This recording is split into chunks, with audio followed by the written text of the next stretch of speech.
J'avais peur que ça finisse d'une façon dramatique. Mais moi, je suis pour la liberté. Donc j'ai été fière de leur réaction. Parce que on doit se battre pour la liberté. Kifanik, la baisse, Randol. Eja, bara. Un tas de mots que je me souviens. Quand je vais là-bas, ça me revient.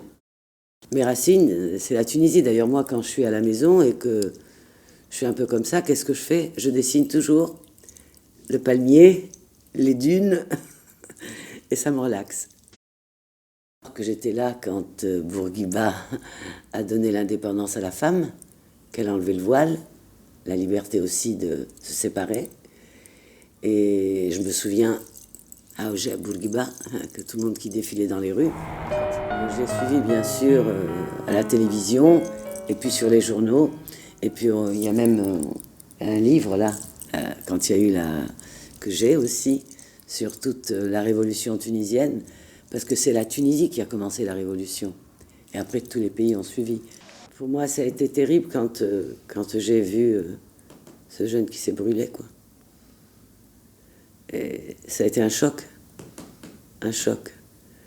Et le problème, c'est aussi de voir tous ces gens qui partent, tous ces jeunes qui partent, qui ont fait l'université et qui ne trouvent pas de travail.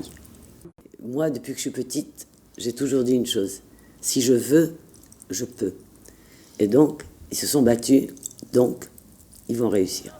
On a formé un comité ici à Paris de tous les Tunisiens pour nous battre pour la démocratie. Et là, je dois dire que, par exemple, même les femmes, elles sont extraordinaires, parce que même aujourd'hui, je lisais sur les journaux, que la femme, elle se bat. Parce que c'est un endroit sublime. Tu peux aller, c'est pas très grand, mais du nord au sud, c'est magnifique. Donc pour moi, ce qui est important, c'est que tout se calme et que les jeunes trouvent du boulot, du travail.